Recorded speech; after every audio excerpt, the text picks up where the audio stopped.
choke you down just like a pill.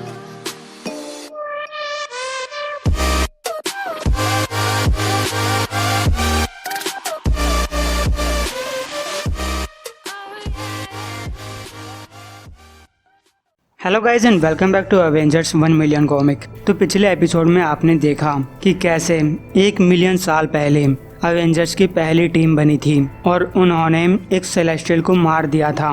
वहीं present में Odin black panther को आने वाले बड़े खतरे के बारे में चेतावनी दे रहा है। कैप्टन अमेरिका और थोर अवेंजर्स की एक नई टीम बनाने की कोशिश कर रहे हैं। अर्थ 1 मिलियन साल पहले ओडिन चिल्लाता है, ये जाम हम सब की मौत के नाम। और गाइस अब इनकी टीम में घोस्ट राइडर भी आ चुका है, जो कि पिछले एपिसोड में नहीं था।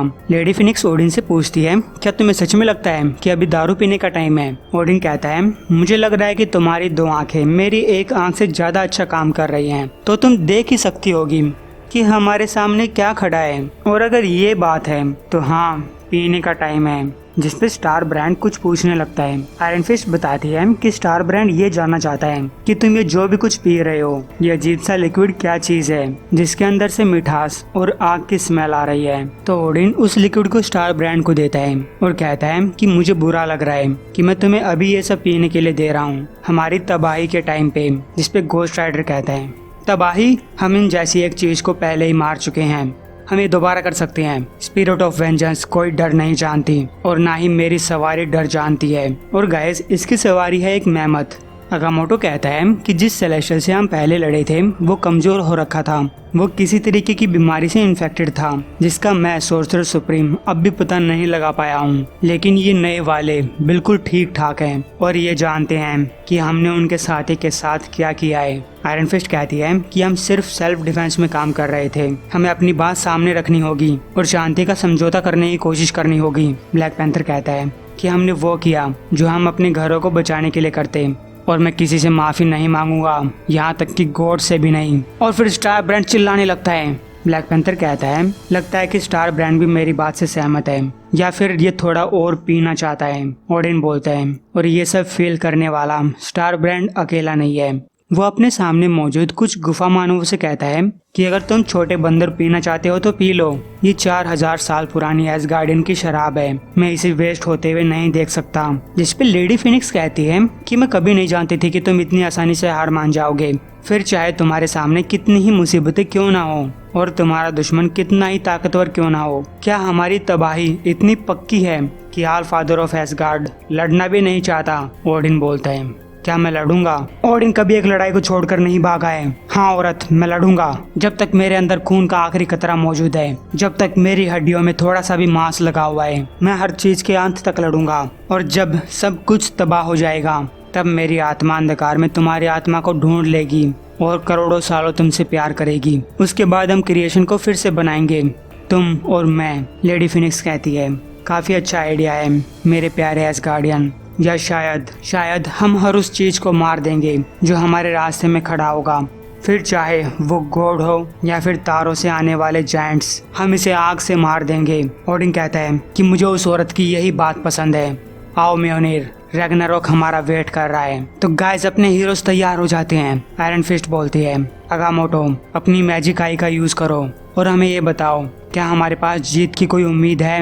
अगामोटो बोलता है, वो डिपेंड करता है कि जीत से तुम्हारा मतलब क्या है। अगर तुम ये कह रही हो कि हम वर्ल्ड को बचा लेंगे तो मैं पूछना चाहूँगा कि हम वर्ल्ड को किस चीज़ से बचाएंगे? अर्थ का सबसे खतरनाक दुश्मन वो हो सकता है जिसे आज हम बचाने की कोशिश कर रहे हैं और इसमें हम भी शामिल हैं। और अगर तुम ये पूछ रही हो कि क्या कोई चांस है कि हम इस लड़ाई में जीत जाएंगे, तो मैं मानता हूँ कि तुम पहले से ही आंसर जानती हो। आज हम जितने लोग इकट्ठा हुए हैं, गॉड्स, म्यूटेंट्स और मॉन्स्टर्स और ये केवमैन जिनके पास तारों की पावर्स है, बेशक हम आज तक का इकट्ठा हुआ सबसे ताकतवर फोर्स हैं, लेकिन नहीं, हम काफी नहीं होंगे जीतने के लिए, तो नहीं, उसके खिलाफ नहीं। लेकिन आज हमारे साथ चाहे कुछ हो जाए, बस ये जान लो कि इस वर्ल्ड में कुछ अजीब हो रहा है और काफी लंबे टाइम से होता आ रहा है। कुछ अननेचुरल, कोई ऐसी खतरनाक चीज जो कि दिमाग को हिला सकती है। शायद मेरे दोस्त इस बात की चिंता नहीं कर रहे कि अगर हम फेल हो जाते हैं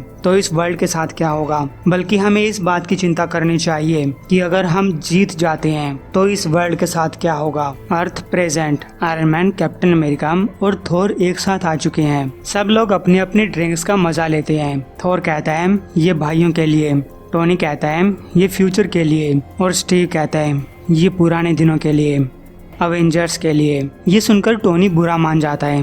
वो कहता है कि तुम एक ड्रिंक भी अवेंजर्स का नाम लिए बिना नहीं पी सकते। अब तक थोर अपनी पहली ड्रिंक पी चुका है। वो दूसरी ड्रिंक मंगवाता है। स्टीव कहता है पता नहीं टोनी, मुझे लगता है कि अवेंजर्स वर्ड बोले हुए मुझे लाखों साल बीत चुके हैं या फिर इसे फील करे हुए। टोनी कहता है वेल मैं खुश हूँ कि मैं कुछ भी फील कर पा रहा हूँ क्योंकि मैं काफी लंबे टाइम से कोमा में था।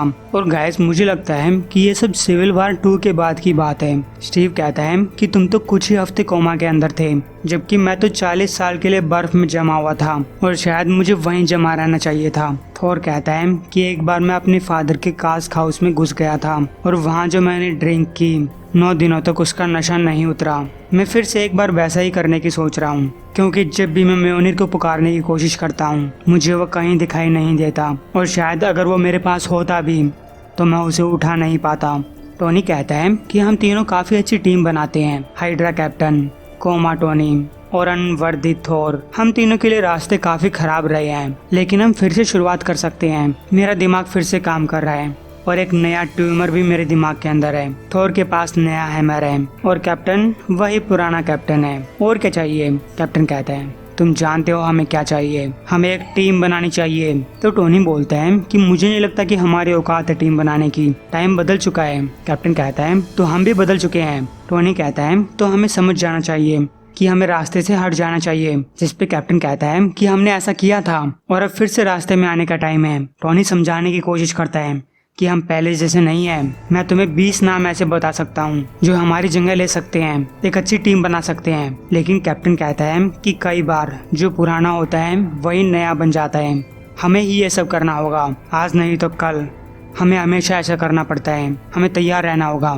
तो गाइस इन दोनों में काफी बहस होने लगती है। तभी थोर अपना ग्लास नीचे पटकता है और कहता है थोर द गॉड ऑफ थंडर कहता है कि हमें ये ऐसा करना चाहिए और अब तो इसकी सबसे ज्यादा जरूरत है, हमें एक दूसरे की जरूरत है। तो टोनी पूछता है कि अगर तुम दोनों ने दिमाग बना ही लिया है तो मुझे ये बताओ कि हमारी टीम में और कौन होने वाला है। जिस पे कैप्टन बोलता है कि हमें टाइम आने पर पता चल जाएगा। टोनी बोलता है ठीक है, तो तुम दोनों गधे तो मेरे साथ हो ही, अब बस हमें यहाँ पे बैठे रहना है और वेट करना है कि कोई बड़ा खतरा आ जाए। तभी टोनी का आर्टिफिशियल इंटेलिजेंस मदरबोर्ड कहता है कि उसके पास एक बहुत बड़ी खबर है। सैटेलाइट्स को अर्थ के पास की ऑर्बिट में एक नई टाइप की एनर्जी मिल रही है जो कि बहुत बड़ी लग रही है और ये कौन सी एनर्जी है कोई नहीं जानता। तो गाइस कैप्टन बोलने की कोशिश करता है अवेंजर्स जिस पे टोनी कहता है कि अगर तुमने पूरे वर्ड्स बोले तो तुम्हें थोर का खर्चा उठाना पड़ेगा।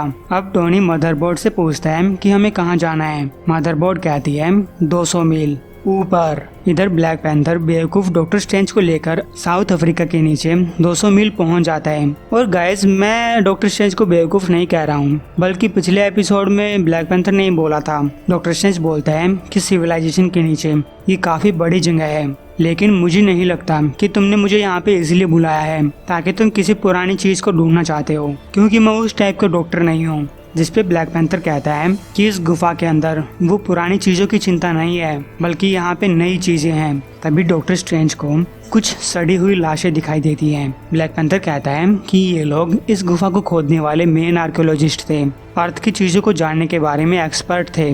डॉक्टर स्ट्रेंज कहता है तो आर्कियोलॉजी बहुत खतरनाक चीज है, पता नहीं कौन सा श्रापित गुम्बद या फिर कौन सी खोपड़ी तुम्हारे सामने आ जाए। लेकिन ब्लैक पैंथर कहता है उनको ऐसा वैसा कुछ नहीं मिला, उनको बहुत ही ज्यादा मात्रा में कॉस्मिक रेडिएशन मिली। और हालांकि ये चीज यहाँ पे 1 मिलियन साल से दफन थी, लेकिन उस चीज ने इन इंसानों को जिंदा जला दिया और फिर यहाँ से गायब हो गई। डॉक्टर स्ट्रेंज पूछता है कि वो चीज क्या थी। ब्लैक पैंथर कहता है यही पता लगाने के लिए तो मैंने तुम्हें बुलाया है। तो डॉक्टर स्ट्रेंज चेक करके बोलता है कि यहाँ पे मैजिक जरूर था, यहाँ पे ऐसी स्पेल्स थी जो कि यहाँ पे किसी चीज को कैद करने के लिए यूज की जा रही थी। एक बहुत ही पुराना मैजिक, और ये अगामोटो का मैजिक था। वो अर्थ का सबसे पहला सोर्सरर सुप्रीम था। ब्लैक पैंथर पूछता है कि उन स्पेल्स के साथ क्या हुआ, वो स्पेल्स फेल क्यों हो गई। इस पे डॉक्टर स्ट्रेंज कहता है कि हाल ही में सारा मैजिक खत्म हो गया जब मेरी लड़ाई इम्पेरिकुल के साथ हो रही थी, और ये मैजिक इतना पुराना था कि ये भी खत्म हो गया। और जिस चीज की वो स्पेल्स रक्षा कर रही थी वो कुछ बहुत बड़ी थी, कुछ जिंदा, और उसकी झलक अब भी इन दीवारों में पाई जा सकती है। ब्लैक पैंथर कहता है मैं मानता हूँ कि जो भी चीज यहाँ पे थी काफी बड़ी थी, कम से कम 600 मीटर लंबी, लेकिन अब सवाल ये उठता है कि वो चीज कहाँ गई। तब इनको अपने सामने कुछ छोटे छोटे गड्ढे दिखाई देते हैं। डॉक्टर स्ट्रेंज कहता है कि अगर वो चीज 200 फीट लंबी थी तो मुझे नहीं लगता कि वो इन गड्ढों से भागी होगी।